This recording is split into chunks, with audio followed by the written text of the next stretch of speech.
ছি ছি অহনা, তুমি আমার ভালোবাসার এই প্রতিদান দিলে। কত ভালোবেসে আর বিশ্বাস করে তোমাকে আমি বিয়ে করেছি, আজকে তুমি আমার সাথে এমন প্রতারণা করতে পারলে? বিশ্বাস করো, আমি কখনো ভাবতেও পারিনি যে তুমি আমার সাথে এমন ছলনা করবে। তাহলে কখনোই তোমাকে বিয়ে করতাম না। পোড়া কপাল আমার, যে তোমাকে একটু সুখে রাখার জন্য আমি কিনা নিজের পরিবারকে ছেড়ে প্রবাস নামক জেলখানায় এসেছি। রিফাত, বিশ্বাস করো, তুমি যা ভাবছো আমি এরকম কোনো কিছুই করি নাই। আমার নামে মিথ্যা গুজব করা হয়েছে তোমার কাছে। আর আমি তোমাকে অনেক ভালোবাসি, তুমি ভাবলে কি করে যে আমি এসব কাজ করতে পারি? চুপ, তুই আর একটাও কথা বলবি না। আমি তোর আর কোনো কথা শুনতে চাই না। এত ভালোবাসার পরও যেহেতু তুই আমার সাথে প্রতারণা করেছিস, তাহলে আমার আর বুঝতে বাকি নেই যে বিষয়টা কি হয়েছে। এতটুকু বলেই ফোনটা কেটে দিল রিফাত। আসলে রিফাত যে অহনাকে কতটা ভালোবাসে সেটা অহনা জানে, কিন্তু তারপরেও সে রিফাতের সাথে প্রতারণা করেছে। তো চলুন 5 বছর আগে কি হয়েছিল তা জেনে আসি। সামনে আমাদের এসএসসি পরীক্ষা, আর আগামীকাল স্কুলে বিদায় অনুষ্ঠানের আয়োজন করা হয়েছে। তাই ক্লাস শেষ করে বাড়িতে আসার সময় অহনাকে বললাম, আগামীকাল তো আমাদের বিদায় অনুষ্ঠান, তুমি একটু সকাল সকাল স্কুলে এসো। কেন, অনুষ্ঠান তো শুরু হবে সকাল 10টায়, আমি তাড়াতাড়ি আসবো কেন? আসতে বলেছি, আসবে এত কথা কেন? আর তোমার জন্য একটা সারপ্রাইজ আছে, সেজন্যই তোমাকে তাড়াতাড়ি আসতে বলেছি। তাহলে এখন বাড়ি যাও, কালকে সকাল 8টার মধ্যে যেন আমি তোমাকে স্কুলে দেখতে পাই। আচ্ছা ঠিক আছে, তাহলে আমি গেলাম। ঠিক আছে, তাহলে যাও। আমিও বাড়ি চলে গেলাম। কি হচ্ছে আপনার হয়তো কিছুই বুঝতে পারছেন না, তো চলুন আপনাদেরকে আগে আমার পরিচয়টা দিয়ে নিই। আমি রিফাত, পরিবারের ছোট ছেলে। আমরা 3 ভাই বোন। বড় ভাই ডাচ বাংলা ব্যাংকে ম্যানেজার পদে চাকরি করেন, মোটামুটি ভালোই বেতন পান তিনি। বোনের বিয়ে হয়ে গেছে অনেক দিন আগেই, আর আমি আছি এখনও বেকার, মানে স্টুডেন্ট। আমি ক্লাস 10-এ পড়ি। আমাদের বাসা ফরিদপুর জেলার কোনো এক ছোট্ট গ্রামে। বাবা ছিলেন প্রাইমারি স্কুলের টিচার, বেশ কিছুদিন হলো তিনি অবসর নিয়েছেন। আমি মধ্যবিত্ত ফ্যামিলির একটি ছেলে। ইচ্ছা আছে এসএসসি পরীক্ষার পরে ফরিদপুর রাজেন্দ্র কলেজে ভর্তি হব এবং ইন্টারমিডিয়েট পরীক্ষায় পাশ করে আমার বড় ভাই যে অফিসে চাকরি করে সেখানে আমিও চাকরি করব। আর তারপরে চাকরিটা হয়ে গেলে অহনার কথা বাড়িতে বলবো। ও হ্যাঁ, অহনাকে, সেটাই তো আপনাদের বলা হয়নি। অহনা হচ্ছে আমাদের সেম ইয়ারের একটি মেয়ে, যাকে আমি অনেক ভালোবাসি, আর অহনাও আমাকে অনেক ভালোবাসে। আমাদের রিলেশনটা শুরু হয় ক্লাস 9-এ থেকে। ইচ্ছা আছে এসএসসি পরীক্ষার পর দুজনে একই কলেজে ভর্তি হব আর একই সাথে পড়ালেখা করে চাকরি করব এবং তারপর বিয়েটা করব। তো যাই হোক, চলুন এবার গল্পে ফিরি।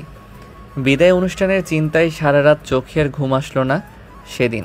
তাই সকাল সকাল ঘুম থেকে উঠে ফ্রেশ হয়ে হালকা পাতলা নাস্তা করে একটু পরিপাটি হয়ে চললাম স্কুলের দিকে। বাসা থেকে বের হতেই হঠাৎ মনে পড়ল যে অহনার জন্য যে উপহারটা এনেছি সেটা জানতে ভুলে গেলাম। তাই আবার বাড়িতে গিয়ে নিয়ে আসলাম সেই উপহারটা। আসলে আজকে আমাদের রিলেশনের 1 বছর পূর্ণ হলো, তাই অহনাকে ছোট্ট একটি উপহার দিতে চেয়েছি আমি। জানি না অহনা আমার এই উপহার পেয়ে কতটা খুশি হবে। তারপর তাড়াতাড়ি করে চলে গেলাম স্কুলের দিকে। স্কুলের গেটে দেরি করে ঢুকতেই দেখতে পেলাম যে স্কুলটা অনেক সুন্দর করে সাজানো হয়েছে। তারপর আমি এক সাইডে দাঁড়িয়ে কিছুক্ষণ অপেক্ষা করতে লাগলাম। প্রায় বেশ কিছুক্ষণ অপেক্ষা করার পর হঠাৎ দেখতে পেলাম অহনা স্কুলের গেট দিয়ে ভেতরে প্রবেশ করছে। অহনাকে আসতে দেখে আমি চলে গেলাম তার কাছে আর ওকে ডাক দিয়ে বললাম, এদিকে এসো, দেখো তোমার জন্য কি এনেছি। কি আছে এটার ভেতর? আর তুমি হঠাৎ আজকে আমার জন্য উপহার আনলে কেন? তোমার কি মনে আছে আজ থেকে প্রায় 1 বছর আগে এই দিনে আমি তোমাকে প্রপোজ করেছিলাম, আর তুমি কোনো কিছু না ভেবেই আমাকে ভালোবাসার সিদ্ধান্ত নিয়েছিলে, তাই আজকের এই দিনে তোমার জন্য আমার তরফ থেকে এই ছোট্ট উপহারটা, এটা গ্রহণ করে তুমি আমাকে ধন্য করে দাও প্রিয়। থাক থাক, এত করে বলতে হবে না। আমি এটা গ্রহণ করেছি। আর এটার ভেতরে কি আছে খুলে দেখি তো আগে। না না, খবরদার, ভুলেও এটা এখানে খুলবে না কিন্তু। এটা যেভাবে আছে রেখে দাও, বাড়িতে গিয়ে তারপর খুলবে। আচ্ছা ঠিক আছে, তাহলে চলো আমরা স্কুলের ক্যান্টিনে যাই আর কিছু খাওয়া দাওয়া করে নেই। কেন, তুমি বাসা থেকে কিছু খেয়ে আসোনি? না মানে এখনো রান্না হয়নি তো, আর তুমি তাড়াতাড়ি আসতে বলেছো, তাই খাওয়া হয়নি। ও আচ্ছা, তাহলে এই ব্যাপার। ঠিক আছে, চলো তাহলে আগে কিছু খেয়ে আসা যাক। তারপর রিফাত আর অহনা দুজনে মিলে চলে গেল স্কুলের ক্যান্টিনে। ক্যান্টিনে গিয়ে তারা কিছু খাবার অর্ডার করলো আর সেগুলো খেয়ে নিল। খাবার খাওয়া শেষ করে দুজনে মিলে চলে আসলো স্কুলের মাঠের সাইডের বাগানে। সেখানে বসে তারা দুজনে গল্প করতে লাগলো।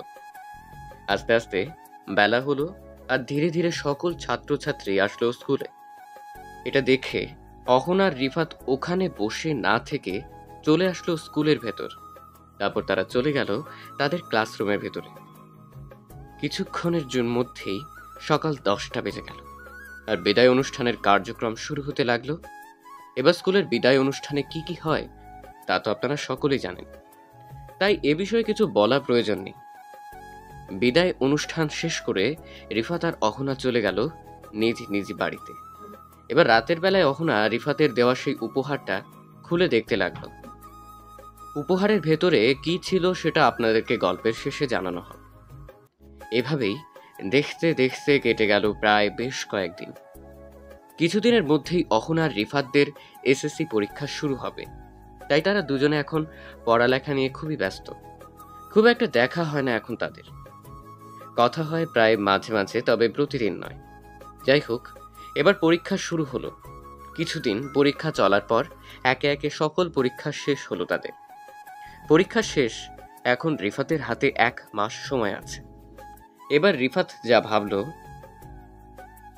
পরীক্ষা যেহেতু শেষ হয়েছে আর হাতেও 1 মাস সময় রয়েছে, এই 1 মাসের মধ্যে এমন কিছু একটা কাজ শিখতে হবে যাতে জীবনে কঠিন পরিস্থিতিতেও বেঁচে থাকতে পারি। তো যাই হোক, এত কিছু এখন ভেবে লাভ নেই, আগে যাই অহনাদের বাড়ির সামনে, সেখানে গিয়ে তার সাথে দেখা করে আসি। আজকে শুক্রবার, ভাইয়ার অফিস বন্ধ, তাই তার বাইকটি নিয়ে বিকেলের দিকে চলে গেলাম অহনাদের বাড়ির সামনে। সেখানে গিয়েই অহনাকে ফোন দিলাম আর বললাম বাহিরে আসতে। ও হ্যাঁ, আরেকটি কথা, অহনা কিন্তু নিজস্ব কোনো ফোন নেই, ও তার মায়ের ফোন ব্যবহার করে। আর এখন যেহেতু অহনার পরীক্ষা শেষ, তাই ওর মায়ের ফোন বেশিরভাগ ওর কাছেই থাকে। একটু পর খেয়াল করলাম লাল টুকটুকি একটা শাড়ি পরে কে যেন অহনাদের বাড়ির ভেতর থেকে বের হচ্ছে। প্রথমে দেখে ভেবেছিলাম হয়তো অন্য কেউ হবে, তারপর দেখতে পেলাম সে আমার দিকে আসছে। এসেই ঘোমটাটা খুলে দিল আর দেখতে পেলাম অহনা এসেছে। তখন আমি ওকে বললাম, কি ব্যাপার, এত সুন্দর করে সে যে শাড়ি পরে এসেছো, বাড়িতে কেউ নেই বুঝি? না, বাড়িতে কেউ নেই, শুধু দাদু আছে। তুমি চাইলে কিন্তু বাড়ির ভেতরে আসতে পারো, কোনো সমস্যা নেই। আর আমাকে দেখতে কেমন লাগছে বলো তো দেখি। তা এটা কি এখানে দাঁড়িয়েই বললে হবে, নাকি বাড়ির ভেতরে গিয়ে বলবো? জানি না, তুমি বলো। তোমাকে তোমাকে দেখতে একেবারে পেতনির মতো লাগছে। আমি যেন প্রথম দেখাতেই খুব ভয় পেয়ে গেছি গো। তাই বুঝি? দাঁড়াও, এবার আমি তোমার হাড় মাংস চিবিয়ে খাবো। এরপর তারা সেখানে আর দেরি না করে দুজনে মিলে চলে গেল বাড়ির ভেতরে। বাড়ির ভেতরে গিয়েই তারা চলে গেল অহনার দাদুর কাছে। আসলে অহনার দাদু চোখে দেখতে পায় না, কিন্তু কানে সবই শুনতে পায়। অহনা তার দাদুকে তখন রিফাত আর তার ব্যাপারে সবকিছু বলল। তার দাদু এ ব্যাপারে সম্মতি জানালো।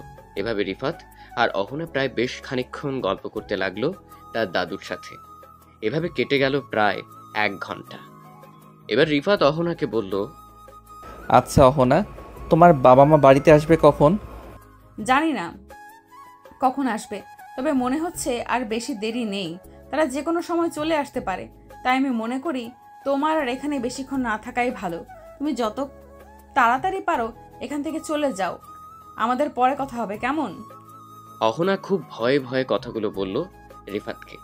তখন রিফাত আর সেখানে বেশি দেরি না করে অহনাকে আর অহনার দাদুকে বলে সেখান থেকে বের হতে লাগলো আর তাদেরকে বলল, অহনা ভালো থেকো, আর দাদু আপনিও ভালো থাকবেন। অহনা আমি তাহলে এখন গেলাম, রাতে তোমাকে ফোন করব আনুমানিক 10টার দিকে। ঠিক আছে, সাবধানে যেও। আর রাতে তুমি যখন ফোন করবে, একবার ফোন করার পরে যদি আমি রিসিভ না করি, তাহলে তুমি ভুলেও দ্বিতীয়বার ফোন করো না, কেমন? কারণ ফোন আমার কাছেও থাকতে পারে, আবার আম্মুর কাছেও থাকতে পারে। আমি ফোন সাইলেন্ট করে রাখবো। যদি আমার কাছে থাকে তাহলে প্রথমবার কল বাজতেই রিসিভ করব। এবার তাড়াতাড়ি এখান থেকে যাও, না হলে কেউ দেখে ফেলতে পারে। কি আর করব, এটা তো আর এখন আমার শ্বশুরবাড়ি নয় যে অনেকক্ষণ দেরি করতে পারবো। যখন শ্বশুরবাড়ি হবে তখন থেকে গেলে সমস্যা কোথায়? যাই হোক, এখানে আর বেশি দেরি করা যাবে না। তা তাড়াতাড়ি করে বাইকে উঠে বাইকটা স্টার্ট দিয়ে রওনা হলাম বাড়ির উদ্দেশ্যে। বাড়িতে এসেই মনে মনে একটি চিন্তা বারবার ঘুরপাক খাচ্ছে। অহনার এত কাছ থেকে ওর সাথে দেখা করলাম, তবুও ওর হাতটি পর্যন্ত একবার ধরলাম না। ধুর কি বোকা আমি, সুযোগটা পেয়েও সুযোগটা কাজে লাগাতে পারলাম না। ছি, এসব কি চিন্তাভাবনা আসছে আমার মাথায়? আমি না প্রতিজ্ঞা করেছি যে বিয়ের আগে ওর হাতটা পর্যন্ত ধরবো না। মনে হচ্ছে আমাকে শয়তানে উস্কানি দিচ্ছে। যাই হোক, শয়তানের ধোকায় পড়লে হবে না। একটু পর মাগরিবের আজান হবে, যাই গিয়ে সালাত আদায় করে আসি। এর কিছুক্ষণ পরেই রিফাত চলে গেল মসজিদে মাগরিবের সালাত আদায় করার জন্য। সালাত শেষ করে বাড়িতে এসে রাতের খাবার খেয়ে বিছানায় শুয়ে শুয়ে ভাবছে, কি হবে কে জানে। আমি তো আশা করি পরীক্ষায় পাশ করব, কিন্তু অহনা কি করবে? সে কি দুটি সাবজেক্টে পাশ করতে পারবে কি না, এটা ভেবেই কেমন যেন মনের ভিতরে একটু অস্থিরতা কাজ করছে। আসলে আপনাদের বলা হয়নি যে অহনার পরীক্ষা চলাকালীন 3 দিন শরীরটা খুব অসুস্থ ছিল। কেন অসুস্থ ছিল সেটা আপনারা যারা 18 বছরের উপরে আছেন তারা অনেকেই জানেন, তাই এই বিষয়ে কিছু বলতে যাব না। যাই হোক, আল্লাহর কাছে দোয়া করি অহনা যেন প্রত্যেকটা সাবজেক্টেই পাশ করে, কারণ আমাদের নেক্সট প্ল্যান হচ্ছে যে আমরা দুজনে একই কলেজে ভর্তি হব। শুয়ে শুয়ে কথাগুলো ভাবছে রিফাত, আর তার চোখের কোনো মতেই ঘুম আসছে না। ওদিকে অহনা রাতের খাবার খেয়ে কোনো মতে তার মাকে ম্যানেজ করে ফোনটা তার নিজের কাছে নিয়ে রাখলো। আসলে এখন সারাদিন ফোন তার কাছেই থাকে, কিন্তু রাতের বেলা তার মা তার কাছে ফোনটা দিতে চায় না। তো যাই হোক, এবার অহনা অপেক্ষা করতে লাগলো কখন রাত 10টা বাজবে আর রিফাত তাকে ফোন দিবে। আর এদিকে রিফাতও বারবার ফোনের স্ক্রিনের দিকে তাকাচ্ছে যে কখন 10টা বাজবে আর সে অহনাকে ফোন দিবে। তারপর এক পর্যায়ে অহনার চোখ লেগে আসলো ঘুমে, আর এরই মাঝে রাত 10টা বেজে গেছে। তখন রিফাত তো অহনাকে ফোন দিল, কিন্তু প্রথমবার ফোন বাজলো অহনা কিছুই টের পেল না, কারণ সে ঘুমিয়ে গিয়েছে। আর ওদিকে রিফাত তো ভাবলো যে ফোন হয়তো অহনার কাছে নেই, ফোন তার মায়ের কাছে, তাই রিফাত দ্বিতীয়বার আর ফোন দিল না অহনার কাছে। এরপর রিফাতও ফোন রেখে ঘুমিয়ে পড়লো, কারণ রিফাত ভাবলো খামোখা রাত জেগে তো কোনো লাভ নেই, যেহেতু ফোন অহনার কাছে নেই তাই সে ঘুমিয়ে পড়লো। এভাবেই দেখতে দেখতে রাত কেটে প্রায় ফজরের সময় চলে আসলো। হঠাৎ করে মসজিদের মাইকে ফজরের আজান শুরু হলো। আজানের শব্দে ঘুম ভাঙলো অহনার। তখনই ফোনটা হাতে নিয়ে দেখতে পেলেও রিফাত ঠিক রাত 10টায় একবার ফোনটা দিয়েছে এই ফোনে।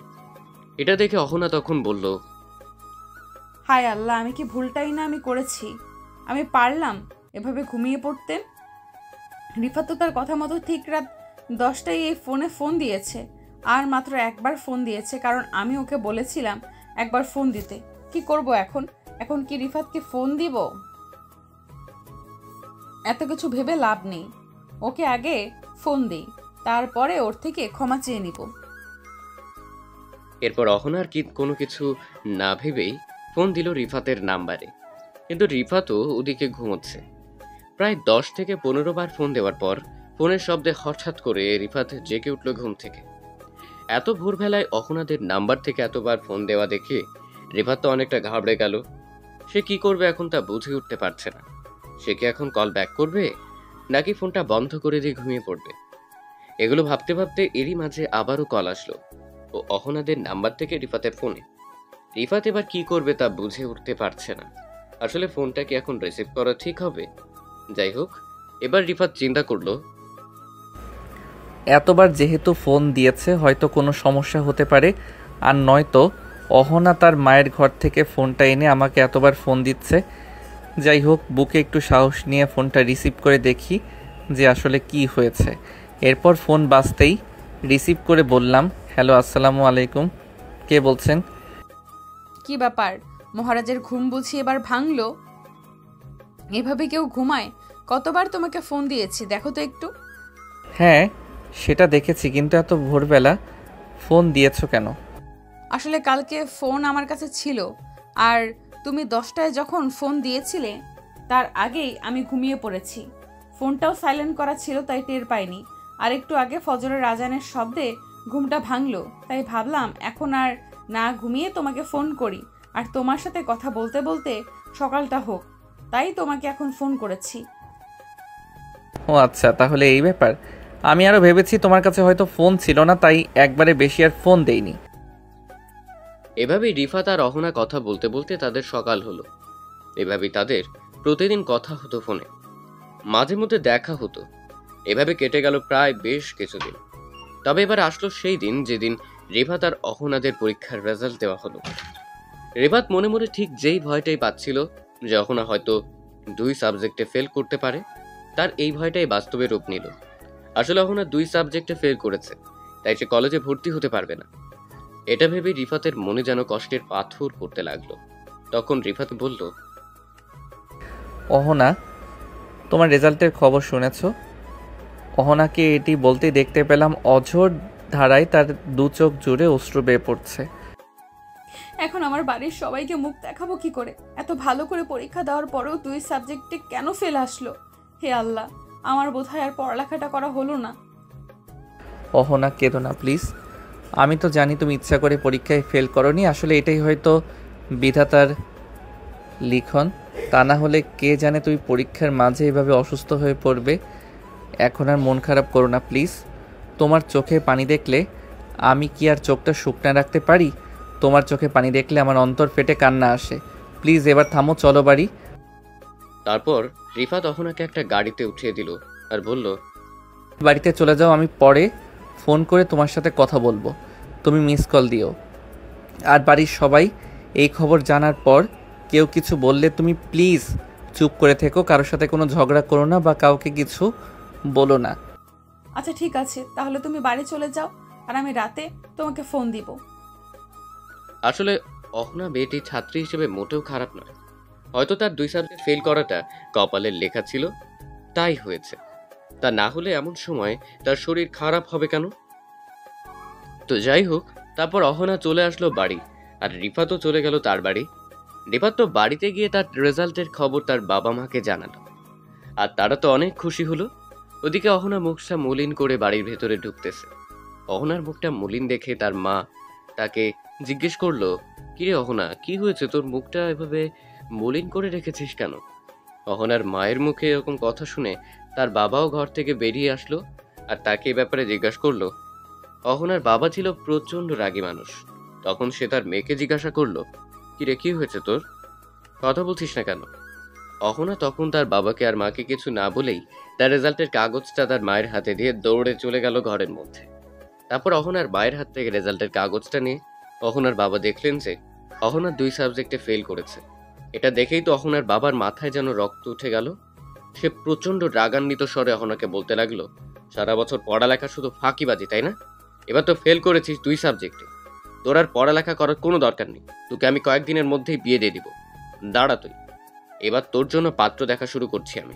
তোকে আর আমার এই বাড়িতে রাখবো না, তোকে যত তাড়াতাড়ি পারি বিয়ে দিয়ে বাড়ি থেকে বিদায় করব। অহনা ঘরের মধ্যে থেকে তার বাবার মুখে এরকম কথা শুনতে পেয়ে প্রচন্ড ভয় পেল এবং অনেক কষ্ট পেল। এরপর তার বাবা বাড়ি থেকে চলে যাওয়ার কিছুক্ষণ পর অহনার মা ডাকলো অহনাকে। মায়ের ডাকে দরজা খুলে বাহিরে আসলো অহনা, আর মায়ের বুকে মাথা রেখে অঝরে কান্না করতে লাগলো। আসলে অহনা কখনো ভাবতেও পারেনি যে তার বাবা এরকম একটা সিদ্ধান্ত নিবে।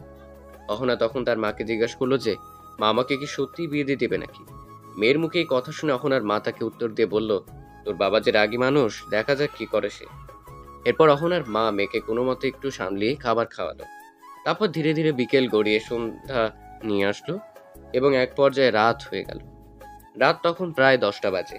অহনা তার মায়ের রুম থেকে মোবাইল ফোনটা চুরি করে নিয়ে এসে রিফাতকে ফোন করলো আর ফোনে তার সাথে ঘটে যাওয়া সবকিছু বলতে লাগলো। অহনার মুখে এরকম কথা শুনে রিফাত তখন বলল, আরে তুমি চিন্তা করো না তো, তোমার বাবা হয়তো রাগের মাথায় অনেক কিছু বলেছে, দেখবে এক পর্যায়ে সব কিছু ঠিক হয়ে যাবে।